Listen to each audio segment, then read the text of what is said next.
This program has been approved for one IDCEC CEU. To receive credit for this program, please submit your full name, IDCEC number, program class code, and your summary essay to ceu@iida.org. The program class code is located alongside the title of this program on the IIDA Academy page. For a certificate of completion to use toward another certifying body, please submit the same information to ceu@iida.org. Thank you. Welcome, everybody. I'd like to introduce our panelists. Thank you for being with us. We have some great panelists with us today. And I'm just going to do a brief introduction because we really want to make this about a conversation about our topic today, Hospitality Takes Over. What a great title, because we are. Firstly, on our panel is Anna Ardon. She's the Global Hospitality Leader for Senior Associate with Gensler, and with Gensler's hospitality practice, to be specific. She brings diverse experience ranging from the development of mixed-use properties down to the design of their residential and retail components. With experience working in the US, Colombia, Costa Rica, Anna brings global insights and local knowledge to every project. Next up is Nanette Milner. Nanette is a Senior Associate and Director at Rockwell Group in New York. Since joining the firm, she has brought her extensive experience in hospitality and residential design to projects with Nobu Hospitality, Marriott, Hyatt, related companies, and Fisher Brothers. Past and present work includes the Nobu hotel properties, including Barcelona and Atlanta, the Grand in Los Angeles, Grand Hyatt Limassol, W Cotai, and House 39 in New York. And then finally, but not leastly, Lauren Rottet is up. Lauren, you can start your camera. Lauren, of course, is an accomplished architect, interior designer, furniture designer, and art curator. She's the founding principal of Rottet Studio, an international architecture and interior design firm. Rottet Studio is consistently ranked among the corporate and hospitality top 100 design giants, and recognized as one of the top 3 most admired design firms in the world by a jury of our peer professionals. I'm Mike Prendergast. I'm with Soucie Corner Limited here in Chicago. We're a lifestyle brand focusing on luxury residential interiors, commercial work, branding, product, and hospitality design. And we all do it from our beautiful offices here in Chicago, Illinois. So welcome, ladies. I'm really looking forward to having our conversation today. Hospitality really has taken over. We're really infused. We're no longer a silo, right? We really are part and parcel of the whole milieu of design out there. And this has been a time of radical change in our worlds and lives. Hospitality, like many segments of the industry, was greatly impacted by the pandemic. And we are now emerging from a phase of limited travel and movement, if we all remember that, to one where we are seeing a surge in travel. That is, of course, still mostly leisure-based travel and a little bit of business travel. And we're still looking out about maybe another 2 years to some people's estimations about full-on business, convention, conference travel to be back in the saddle. But hotels and the experience of travel itself have been transformed in many different ways regardless.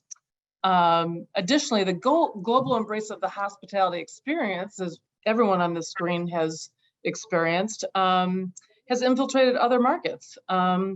So let's investigate some of these ideas with some trends associated with them, and then how you as our creative panel and your teams solve for these new conditions. And I know we'll be taking questions through the chat line, so feel free to log all of your questions through the chat, and then we'll be selecting some of those questions to answer at the end of our discussion. So with that, I'm going to start a little bit softly. I'm going to start with some obvious elephants hanging out in our virtual room.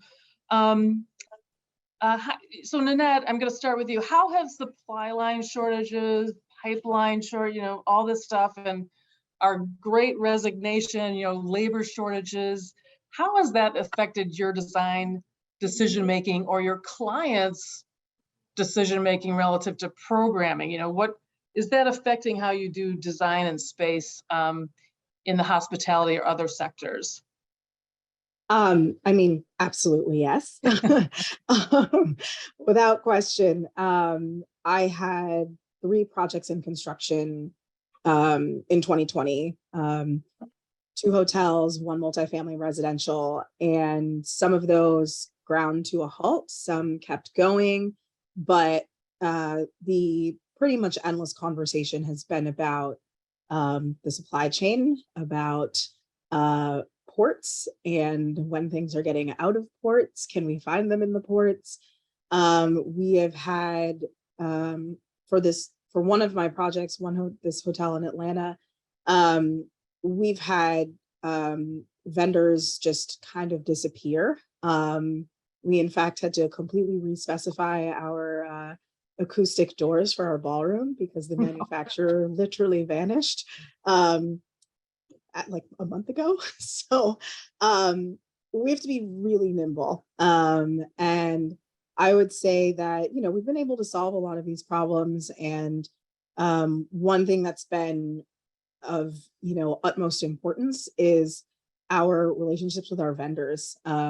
People we know we can call who are reliable or who have, you know, their hands in lots of different things that can help us solve these problems when we have, you know, very, very little time to figure out how to get something done. Lauren, are you running into that at all? I would suspect as much, given the caliber of your work.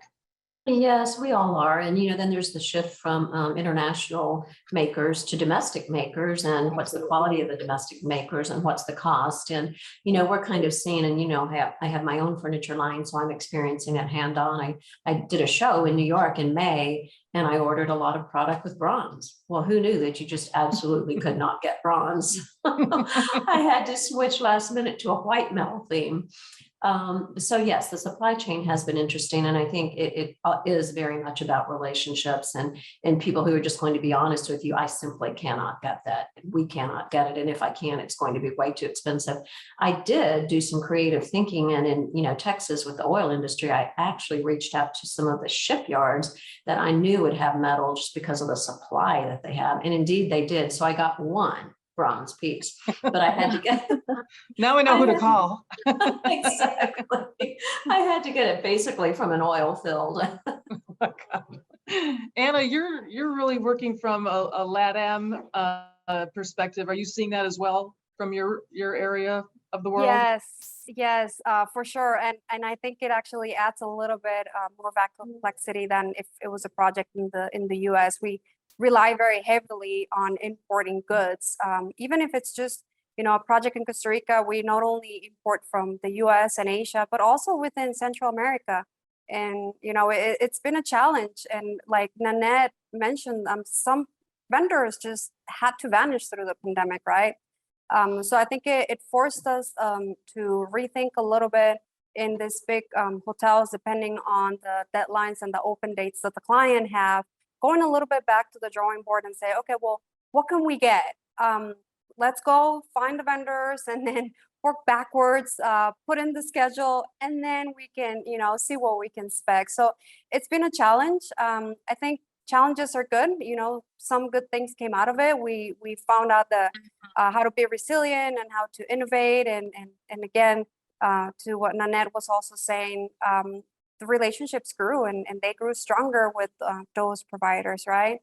But to Lauren's point, you know, there were very specific materials that we wanted to work with and we couldn't as well, right?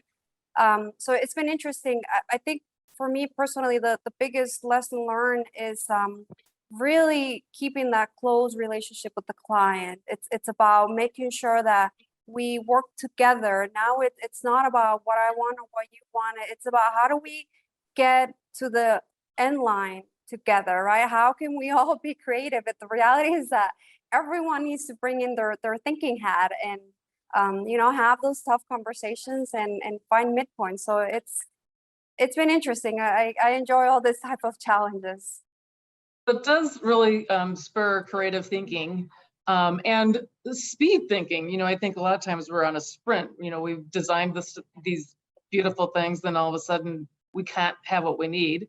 And then we have to quickly pivot. You know, this is the era of the quick pivot, right?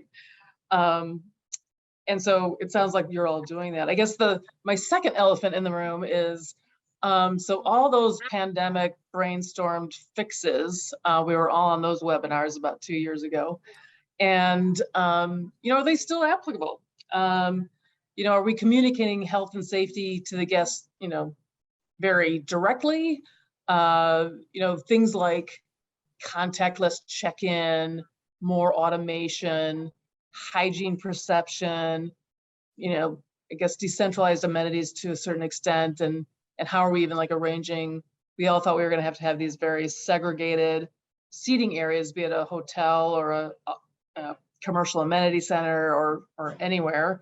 Are these things sticking, or is this what we're seeing, or you know, or are we moving on and things are becoming a little bit more elegantly determined and designed and incorporated?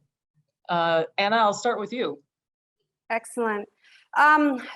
So yes, we've all seen, I think we've all seen a strong communication protocol from all the brands, right? Making sure that all the guest people that are not in hospitality were not clear that pretty much all of the cleaning protocols have always been in place. It's just that we didn't ask about them and it was just a given, right? So they've had to go back and over communicate sometimes some of those protocols. But we've seen an additional layer about the services that are being provided. There's a lot of options that need to be provided for the guests to choose from in order to help them feel comfortable. For example, now, you know, you still see a lot of hotels that are not offering the housekeeping services every day. You get to choose only one day you're in your stay. Other hotels have it other days. I personally don't like them to come in. So it's about choosing, you know, I want to be able to choose. Sometimes I want to, others I don't. And we want to be able to choose. Some people still don't feel comfortable going down to the restaurant. And in limited services, that's a challenge. And I say this carefully because limited services in LATAM is very different from the US. So I take that back. It's not limited services. I want to say more Focus. It's just more focused. There you go. We want to provide more options because if, you know, we want the guests to be able to get to choose from and curate their experience. I think that's the biggest takeout from all of that. It goes beyond just the cleaning or not cleaning.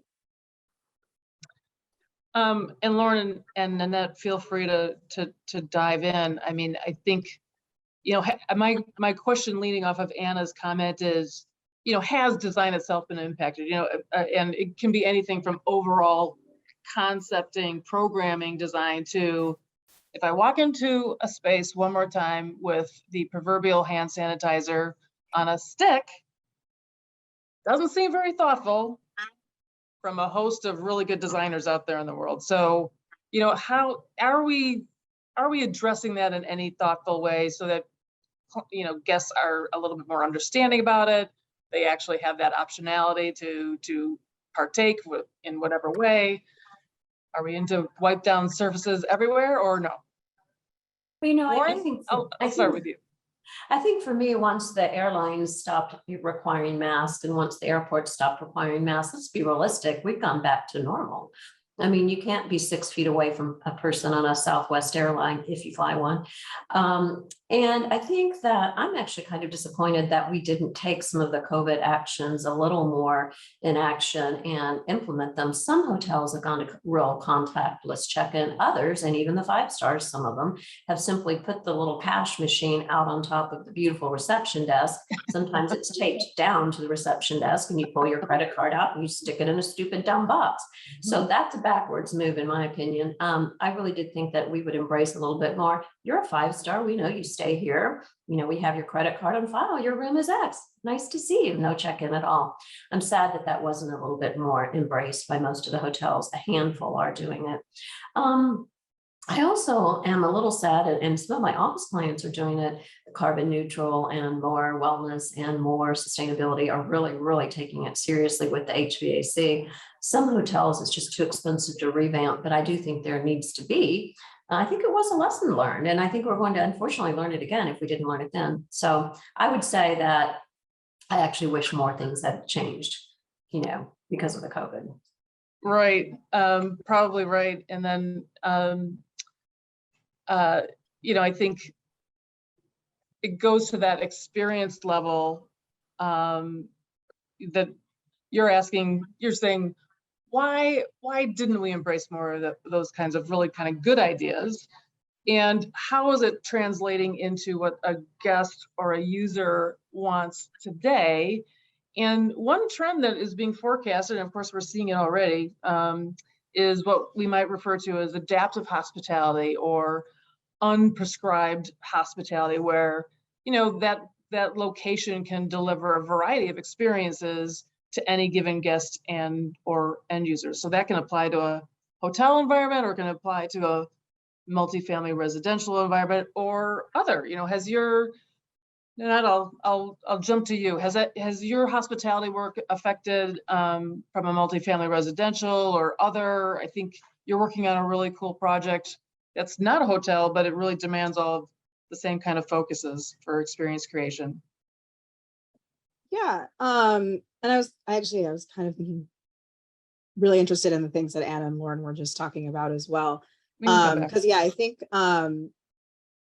what it is with the way that at least like the culture in the US has progressed in relation to the pandemic, everything is about like your personal level of risk assessment. So, you know, we can take the baseline measures like, you know, the obvious HVAC renovations that should be happening literally everywhere, but they aren't sexy. And I don't know how you communicate to a guest that happens. But I think we should try to make it sexy because it's super important. So that's something you can communicate to a guest to be like, this is the cleanest air you're going to breathe. You can't see it, but like, you're safe here. If there's some way, we should all brainstorm how to get that to happen because it's so critical. But you know, in the meantime, it does seem to be about your personal level of risk assessment. You know, there are people who are fully out there. They want everything to be exactly the way it was before. So, you know, full contact, crowded bars, crowded restaurants, no mask. And then there are people who are, of course, not comfortable with that at all, as in they shouldn't have to be. So it's, you know, you're having to think about guests from like, you know, not just like just from a different perspective, just another layer of where they're coming from and how you can make sure that there are places where people can feel safe and have a little sense of isolation, or if they just want to, you know, be in the party. So I think when we're planning, when we're doing our planning for any of these spaces where we have people gathering, that's something that's always in the back of our minds at this point. The one thing that seems to have stuck, at least from a client perspective, as far as what they're asking for, private workspaces in like multifamily residential, and then just like outdoor space, outdoor dining, like restaurants, hotels, like all like outdoor dining, everyone wants it. And, you know, I think on the client side, it's more to like, you know, how to add to that seat count. But I think it also has been a really helpful way to sort of like snatch back some public space, you know, away from parking or, you know, less human-centered things like that. So that's the one thing that I really see people, clients especially, like hanging on to from the pandemic. And that's a good thing. Chicago, yeah, exactly a good thing. I mean, Love Chicago is, every other street is pretty much, well, I'm exaggerating now, but a lot of streets in downtown Chicago area are shut down and converted to what used to be called pedestrian access, but now is really dining access or bar access. Yeah. So that restaurant gets expanded by half, if not more sometimes, depending upon what street you live on. You know, our hotels doing that, right? Our multifamily residential units doing that. Our other types of environments doing that as well.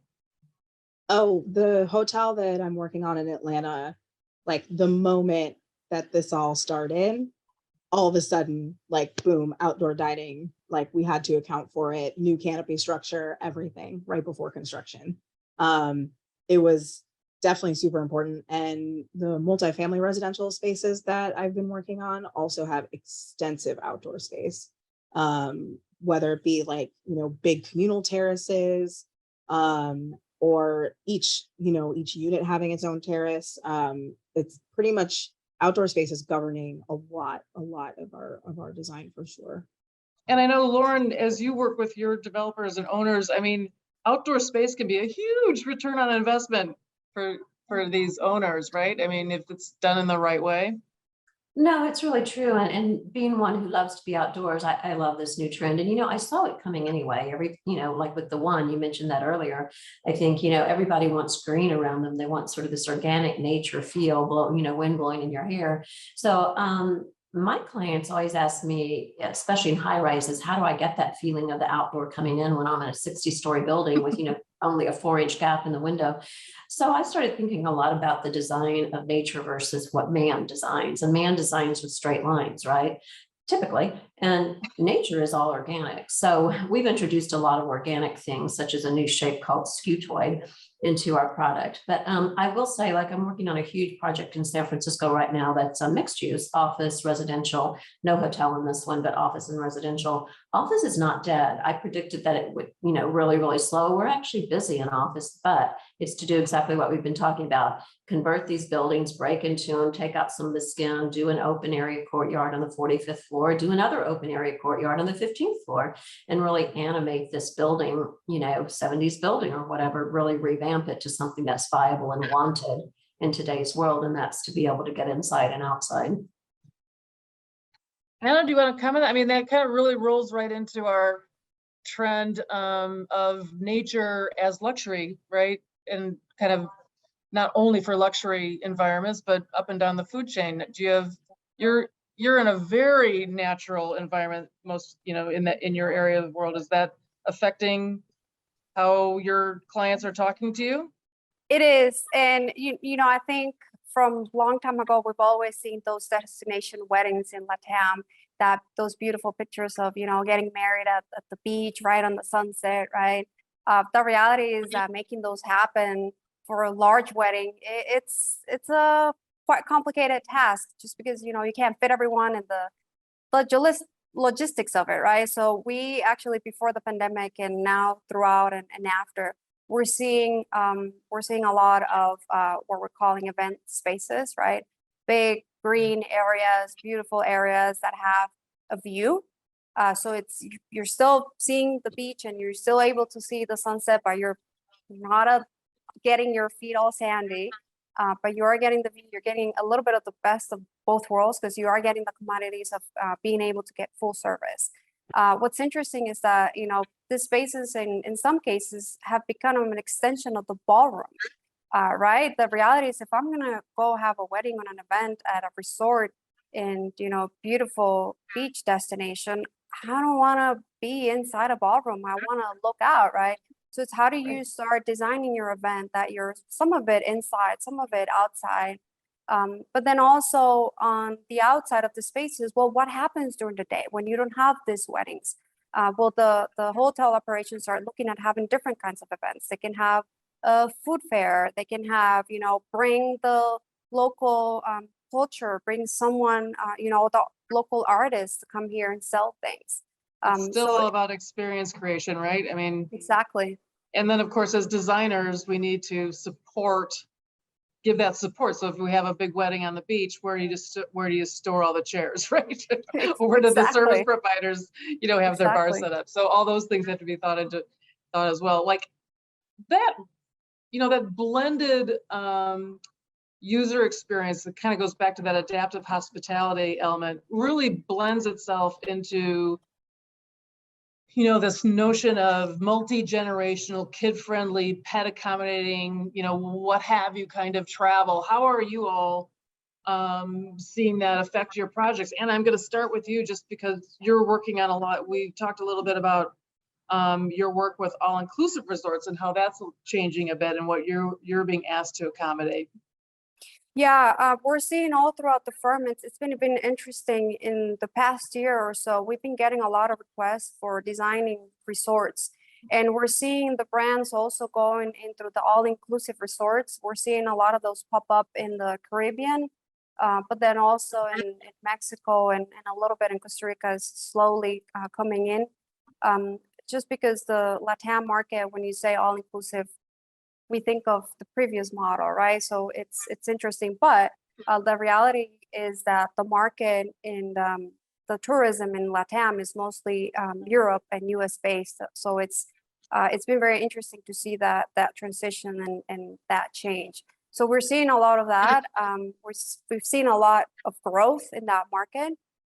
So it's been interesting. It's for me, it's my passion. I just love resorts. What it is interesting is now the requests are not only for, I want this resort, here's my business model. But now it's about that destination. It's about what am I going to get out of the local culture? The guests are looking not only for the all-inclusive experience, and yes, they're looking for an amazing service and amazing infrastructure.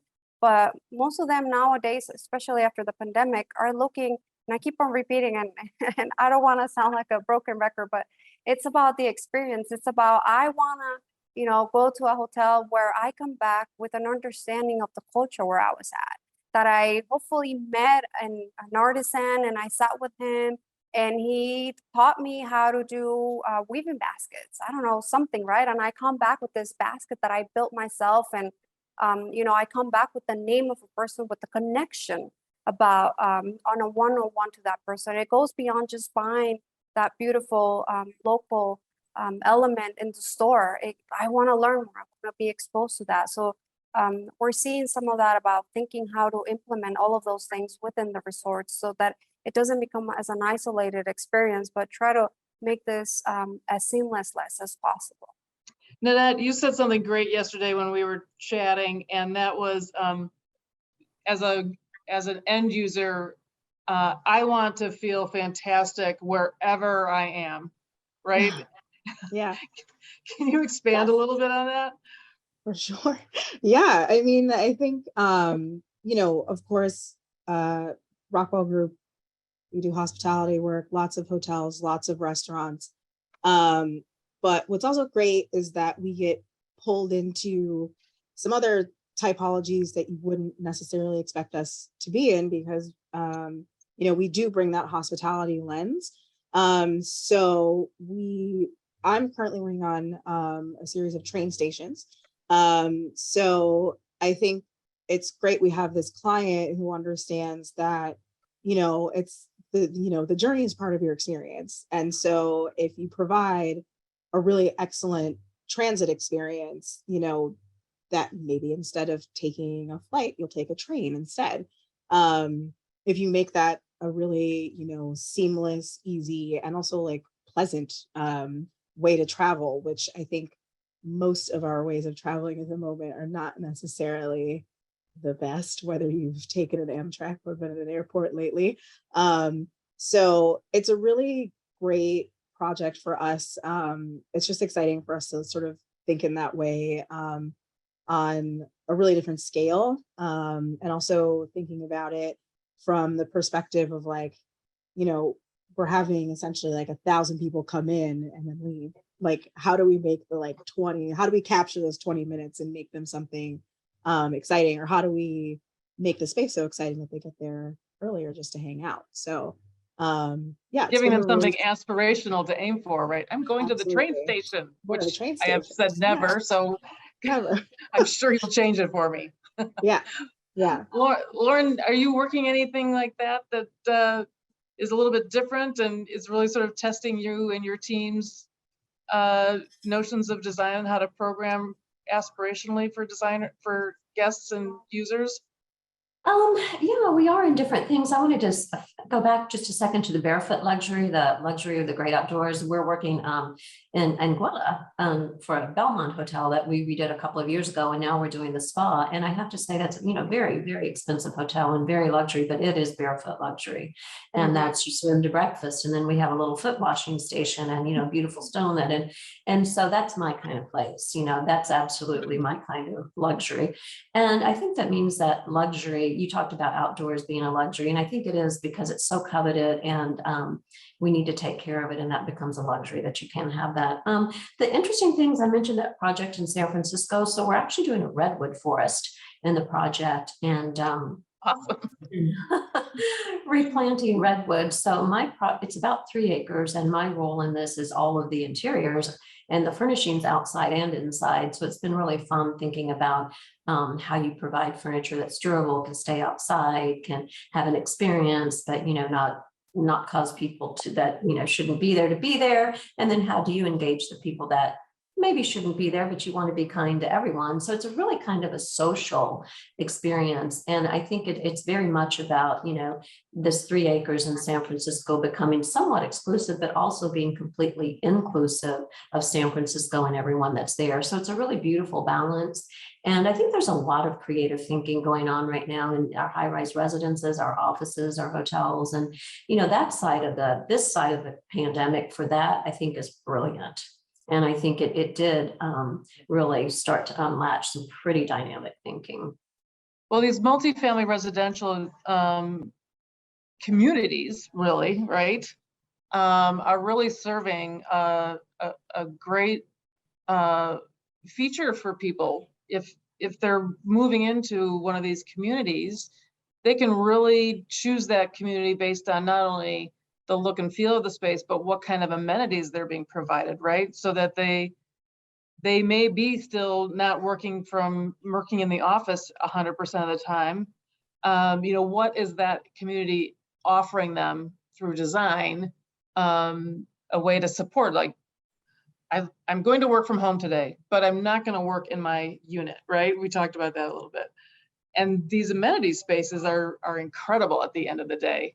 Up and down the food chain, and I'm sure Lauren and Anna and Nanette, you're working on all of them, all of across the board. Yeah, we are, and we're seeing our high-rise residential get way more hotel-like, and even having private clubs and bars and restaurants, fully staffed, restaurants. So it's yeah, and even the high-end rentals, which is a trend that has happened, not just in the condos and the high-end rentals too. Yeah, rental expectations still, especially the high-end ones, they don't care if they're renting. They want condo-like experiences, right? Yeah, and I think the key word is what you were just mentioning, Meg. It's about the community, right? And I think the reality is that when I check into a hotel, I become part of that community. So it's translating and moving some of those design principles into the residential amenities, because people are looking for those spaces to connect and to create a community and to have options and sometimes be seen, right? So it's a lot of those principles are being implemented on that. Right. You're not isolated in your unit. Exactly, and I think we talked a little bit this week. It goes beyond just residential. I mean, we're seeing it at a bunch of all the other building types and project types. I mean, we're seeing this trend being applied to airports. The reality is that, if we're spending a long time in a layover, then the lounges are being more upscale nowadays. They're, being more detail on the design. So we're seeing a lot of that trend. We're also seeing, as Nanette was mentioning before, for the workplace as well.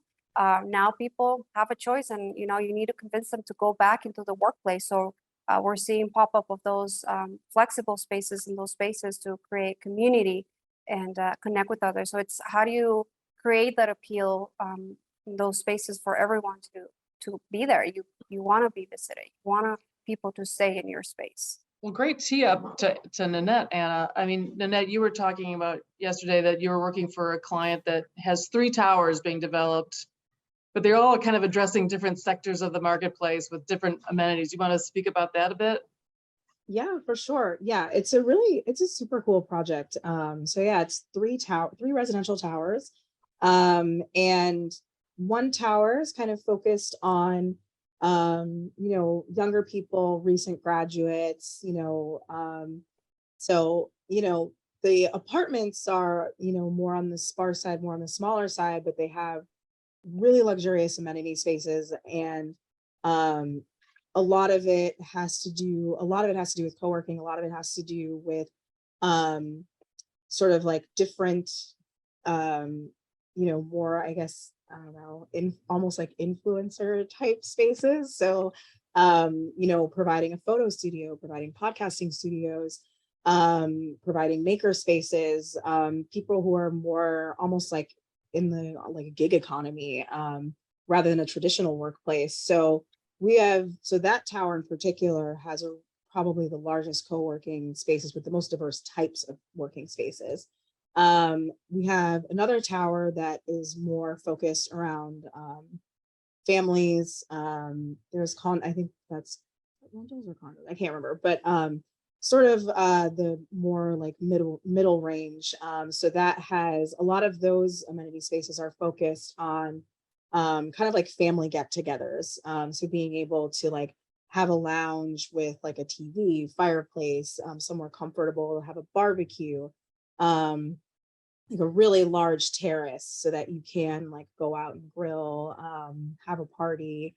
And then the third tower is kind of more, it's the highest end tower that they're thinking will be most targeted towards like empty nesters. So people downsizing from like their, big houses in the suburbs and want to move to the city for some more action. And it's just, the two people left. And so, we have less working spaces in that tower. I don't think we have any actually, but one of the things our client mentioned was that in another property they have that's similar, they do like a communal breakfast in the morning, that it's like a huge hit. And like, it's basically, how those people are able to be in community with one another. So it's really cool how each tower has like a totally different identity catering to, people at different stages in their life, but then they're all in this one,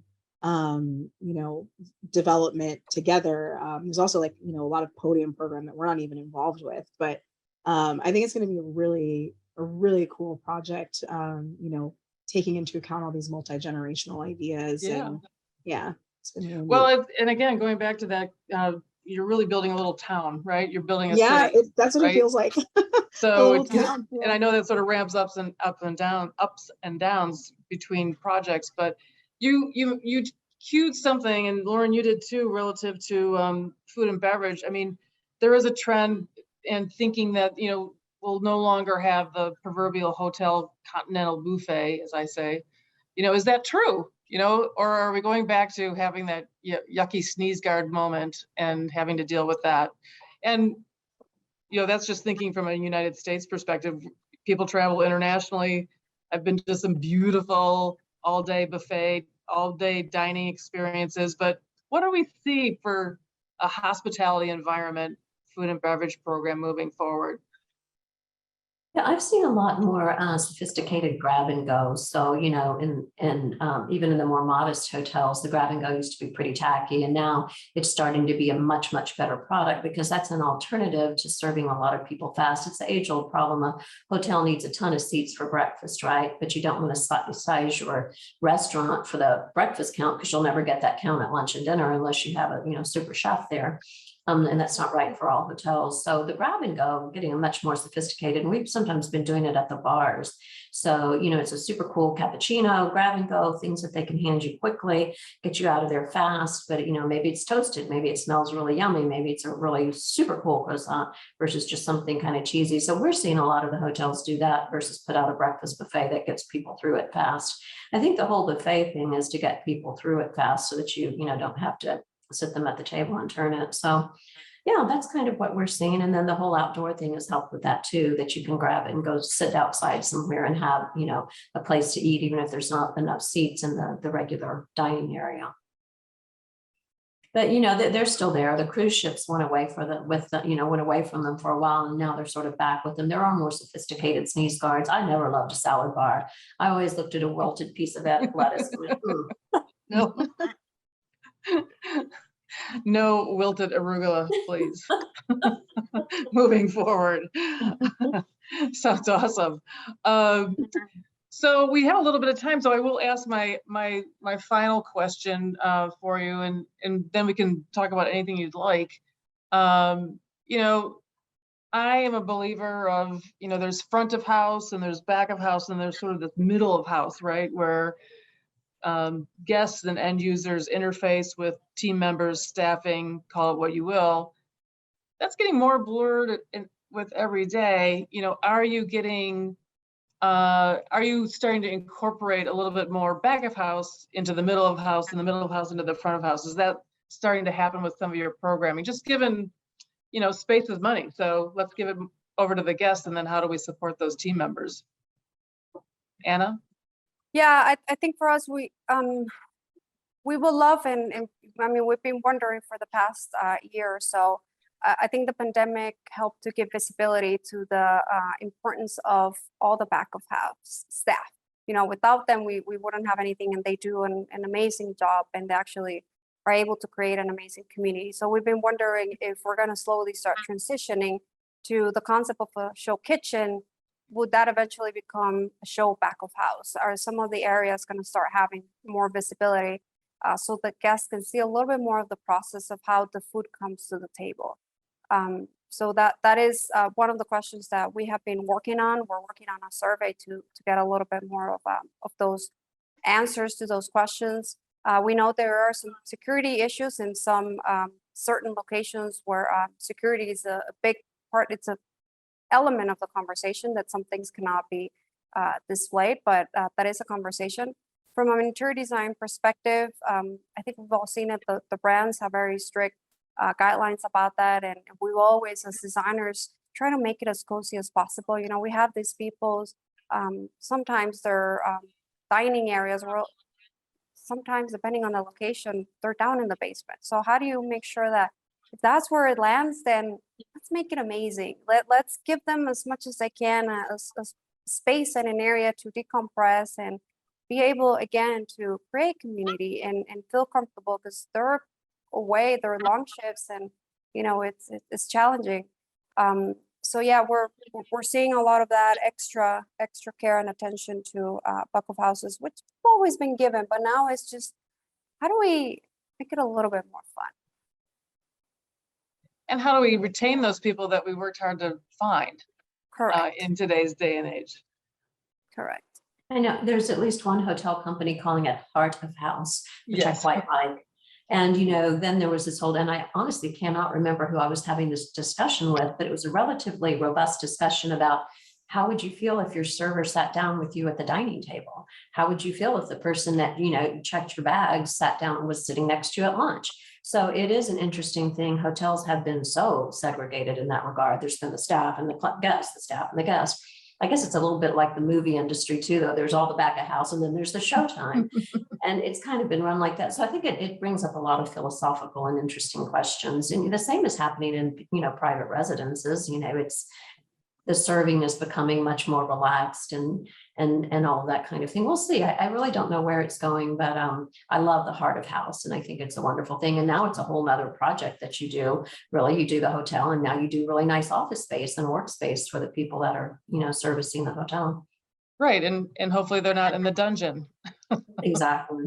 Well, it depends on the city. You know, if it's in Manhattan, Right. It's a little harder than if You're it's in the dungeon. the plains of Texas somewhere. Right. Again, space is money. Yeah. I guess, you know, we're getting close to opening the floor for Q&A. So just to close, you know, user expectations are really high across the board, regardless of type of installation, more personalized, more adaptive. They have to be very thoughtful.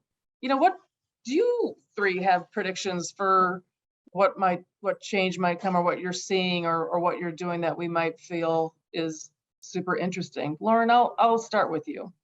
What changes do we predict? Mm-hmm. Well, I think I said it a little bit, but I think technology is, hopefully, I think it is, and I know some of the hotel brands that are doing it and some of the car companies that are doing it, is going to become to a point where it is actually, I don't love technology, but some of the things that people are talking about it doing will be kind of wonderful, and it will be more intuitive for you, and it will allow you to do certain other things. So I do predict a trend towards technology. Now, I think some of it will be way too in your face and we won't like it, and some of it will just be such a given that you become used used to it, it really does make your life easier. And so I'm really looking forward to that in the hotels. I do think another trend is trying to be a little bit more conscientious of outdoor and letting people have fresh air and bringing it in. And I'm with you. I'm going to help promote that as the very sexiest thing we can do. For way better than the sheets and the bed and the headboard. That fresh air is everything. Nanette? Last words? Yeah, I think the thing that I feel like we're starting to see is clients taking sustainability more seriously.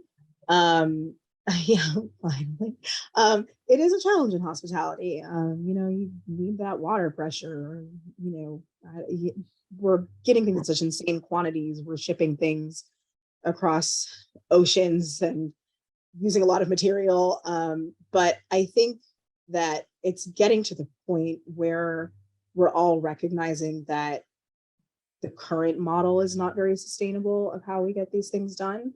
And that we need to be focusing on things made more locally. We need to be focusing on where things are coming from materially, and energy consumption, water consumption, because I think you know, things are hitting the fan, and Right.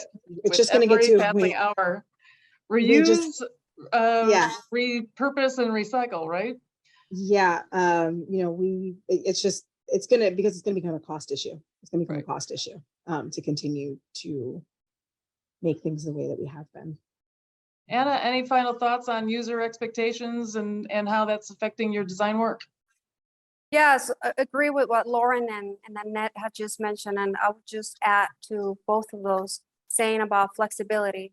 The more flexible the spaces are, the more different services you can provide, the happier the guests are going to be, and the higher your revenue could even eventually be, because you create these new services and you create these new expectations and new ideas to get different clients, to get more clients even.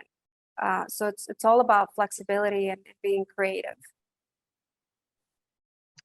Great. Well, thank you. I wish we could continue to noodle on our thinking for another half hour or so. I'm getting hot off the press questions sent my way, and interestingly enough, our question about back of house, our discussion about back of house, addressed the first question, which I think is great. So thank you, viewer, for sending in that question. So this is a question that I will ask, and maybe you guys have an idea about what the answer might be, but how is hospitality responding to neurodiversity? Might be right there with your metaverse. Yeah, I think it relates to the metaverse, right? We're starting within our digital experience department and practice area. We're seeing that metaverse, it's becoming every day more and more relevant, and it's a new area. We're very excited about what's to come, and we're seeing also some of the brands starting to get their toes in it. So very interested to see where all of this goes in the next upcoming years. But it's definitely becoming part of the conversation within hospitality. Great. Yeah, I was just going to add on to that. I think a lot of the design lessons we're learning about, like what I was mentioning before about like designing for levels of risk assessment, can also apply to, you know, people with like different, you know, with different levels of neurodivergence, as far as like, you know, needing sequestered spaces, you know, responding to if there are, you know, too many stimuli, is there somewhere quiet? How can we be sensitive with lighting? How can we be sensitive about sound? I think even, you know, I think a lot of us, I will say myself, coming out of, you know, being sheltered during the pandemic and then re-entering the world was absolutely a sensory overload in a lot of ways. And I think that, I don't know, I think I personally learned a lot about sort of my tolerance levels for, you know, stimulation, you know, from any sense. So yeah, it's definitely something I'm thinking about, and have kind of, it's really come out of being in the pandemic, I think. Well, as designers, we have great opportunities with, sort of creating safe zones for all those components, right? Yeah.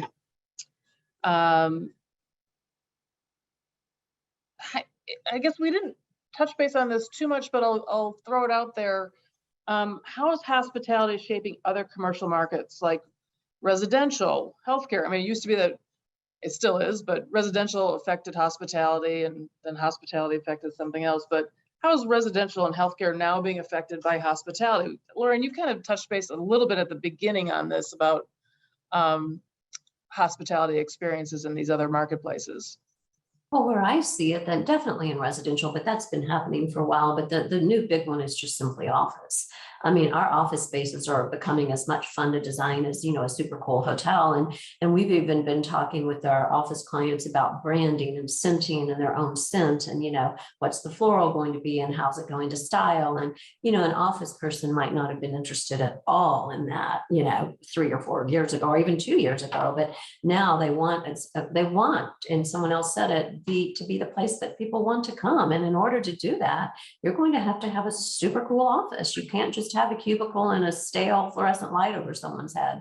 You have to have a better ambiance than they have at home. So they're like, I think I'll go to the office today. I think I'll go experience that coolness.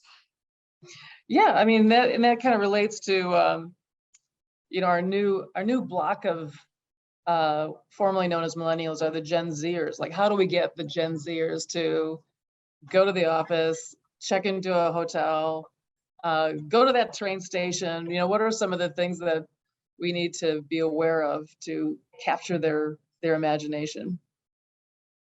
Well, we did Nanette? move to an office that allows you to bring dogs, so that helped. Everybody has to be on board with the dog program. Gotta be. True. Our office is fully dog friendly also. If I were in the office, say there would be a dog like right here. Maybe I should have done that. They might have had an opinion. You should have let them join us. And then I guess the questions are coming fast and furiously. So let me scroll through this one. What are some of the more innovative products being produced by manufacturers for hospitality that combine performance with aesthetics and sustainability, i.e. furniture, flooring, ceilings, etc.? Panel? Oh, that's a great question. I think we had been mostly focused on how do we get this on time and how do I get this at my location, right? I think that has been the biggest focus. I mean, that there is still a need, a request, and a desire from us designers that the carbon footprint is as low as possible. But the reality is that the options have been reduced. So it's a as come as needed as possible basis. So it's an interesting premise, right? I mean, you design something with the best of intentions for all sorts of things, right? Performance, sustainability, what have you. And then you can't get it, right? So that's a dialogue. That's a lot of things, right? It's a dialogue with clients and team members. It's a dialogue with your vendor community. It's a dialogue. It's a lot of talking, right? One of the ones I've seen that's kind of interesting is the trend towards terracotta. It was a beautiful material used years ago, and now it's being used for furniture products and exterior skins on buildings, and it's domestically made. It's incredibly sustainable. You'll never get, there's all the mud in the world.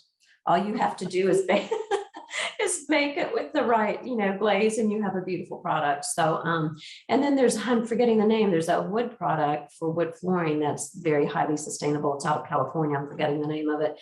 And then there's some interesting fully recycled ceiling panels that are perforated. You can custom design the shapes that go into them. And from a distance, they're really quite beautiful. So we're actually seeing quite a few new products, more now this year than I have really in a long time. That's fantastic. That's great. Well, Well, this has been great. I'm just, let me check to see if we have any further. Oh, do you see hospitality owners asking survey questions to better understand their clients? You mean the Are they just- hospitality owners of their guests asking survey questions of their guests? I think they Well, always have. they have, that's part of their, some of the big brands R&D, I guess, from a client developer side of things. Are they, there's the brands. The brands are always doing research. They can't help themselves. They're going to do research all day long to help differentiate themselves in the marketplace. But then the other side of that fence is the ownership group. And are they just taking if they're doing a branded environment, are they taking that design strategy, that user strategy, or are they diving a little bit deeper and sort of coming up with their own solutions based on what they're finding? Like your 3-tower residential project. Yeah, I would say for that client in particular seems to be really great about really monitoring how happy their residents are. Not really flipping properties or set it and forget it kind of thing. They're pretty invested in making sure that people stay there and figuring out what's working and what's not. They've been really helpful about giving us past lessons from their other properties and how we can fold that information into our design. Lessons learned. Yeah, they've been amazing about that, actually. That's great. So it's been really cool. I'm sorry to interrupt you, Nanette, but we are coming to a close. Believe it or not, this hour has gone by so quickly. So I'm going to ask everyone, what are you excited about in hospitality? We can all close with that on a positive note. Anna, you want to start? Wow, that is a tough question. You have 1 minute. 1 minute, okay. You have 45 seconds. Wow. No, I guess, again, I think I kept on saying about it. I think we're personally and professionally looking for creating unique experiences. We want to make sure the design is guest focused, guest centered. So we're making sure that they have the best time ever and they want to come back. And I personally want to experience the same. Great. Nanette? Yeah, I would say that I think it's amazing that hospitality is sort of taking over other sectors because all of our experiences should be hospitable no matter where we are. It shouldn't be something that is a luxury or an end goal destination. Like every little fabric of our lives should have that element. So I'm glad that clients are starting to buy into that. And Lauren, we'll finish with you. Oh, thanks. Well, I'm looking forward to all these amazing outdoor destination hotels that are tiny and petite and do not at all spoil the natural environment that makes everybody want to go there. So that's my looking forward to. The 3 Bs, brief, brilliant, and be gone. Thank you everybody for joining us today. This has been a great conversation. Hopefully we'll keep it going.